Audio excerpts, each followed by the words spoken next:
Imagine a soldier in the Roman camp, seated by a dim fire after a long day of drills.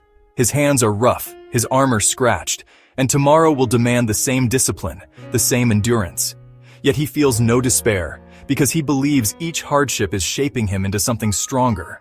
Marcus Aurelius once wrote, "The obstacle is the way, meditations." That phrase carried him through years of war, betrayal, and illness.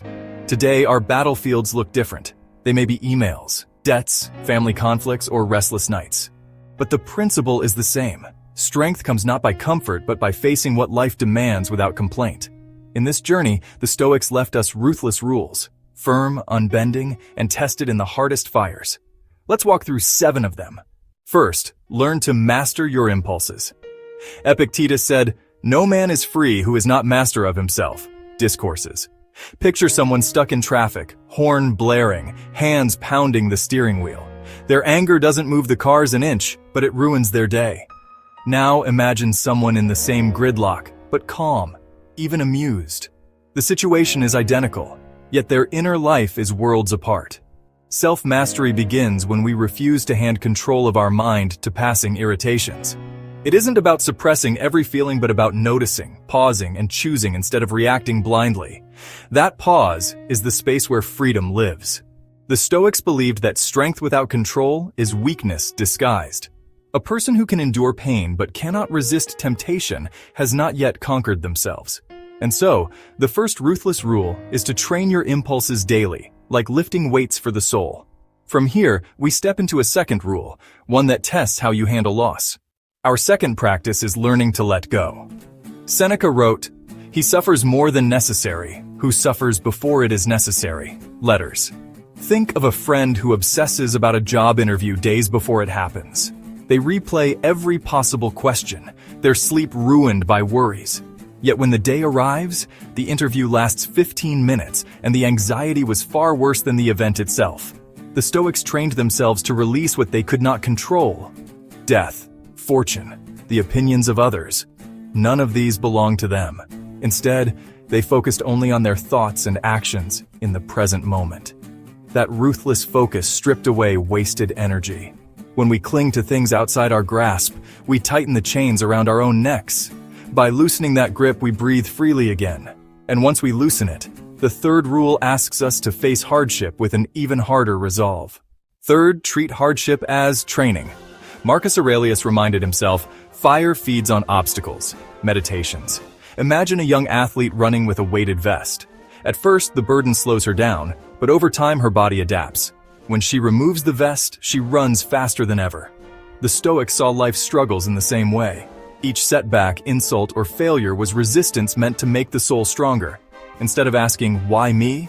they asked, "How can this shape me?" This change of question transforms suffering into fuel. The hardship does not become easier, but we become more capable of carrying it. To complain is to waste the very training life offers. To endure with patience is to rise above it. And so the third rule is to face each difficulty as a forge for strength. But endurance alone is not enough. The fourth rule sharpens the mind against comfort's illusions. The fourth way is to reject softness.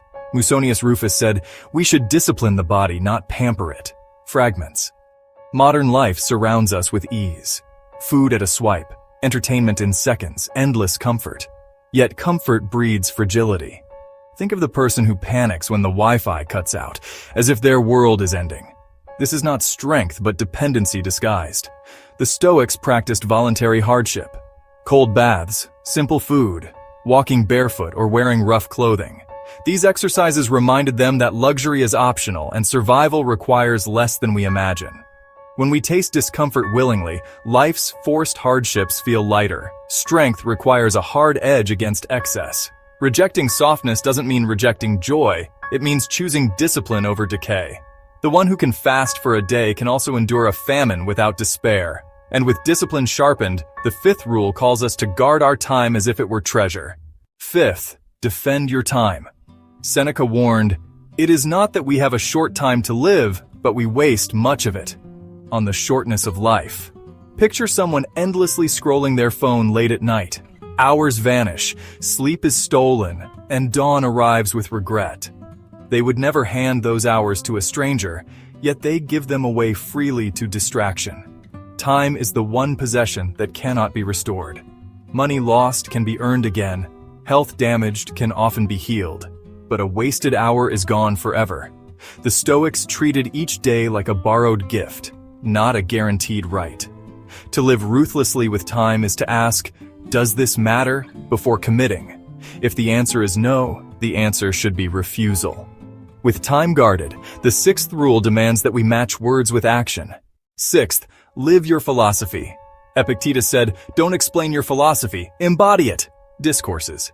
It is easy to quote wisdom and harder to practice it when tested. Consider someone who praises patience in conversation but erupts in anger when criticized. Their words and deeds are at war. The Stoics saw this as hypocrisy of the soul. To live the philosophy means aligning thought, word, and action. It means showing kindness when insulted, courage when afraid, and honesty when it costs us. These are the moments when theory becomes strength. A single act lived with integrity outweighs hours of elegant speech. Philosophy is not decoration but armor. The sixth ruthless rule is to practice so consistently that others see Stoicism in your behavior without you naming it. And when your life reflects this harmony, the final rule calls you to accept fate itself. Finally, embrace what fate delivers. Marcus Aurelius advised, accept whatever comes, woven in the pattern of your destiny. Meditations. Imagine a sailor who rages against the wind. His anger cannot calm the storm. It only blinds him to the skill of steering through it. The Stoic response is different. Adjust the sails, take what comes, and move forward with composure. To accept fate is not to surrender in weakness, but to stand unshaken by what we cannot alter. Loss, illness, betrayal, these arrive uninvited. What remains in our hands is the dignity of how we respond. Acceptance frees us from the torment of wishing life were otherwise. It gives peace, even in pain. The seventh ruthless rule is to meet fate not with protest, but with open eyes and steady breath. And so we circle back to that soldier by the fire. The Roman soldier sitting by the fire knew tomorrow would be hard. He did not wish it away. He welcomed it as training, a chance to practice the rules that kept him unshaken. His strength was not born of softness, but of ruthless attention to what mattered most. We too face battles, though ours wear different faces. They arrive as stress at work, disappointment in love, or fear for the future. Yet the same ruthless rules apply. To master ourselves, let go, endure hardship, reject softness, defend our time, live our philosophy, and accept fate. This is the way of unshakable strength.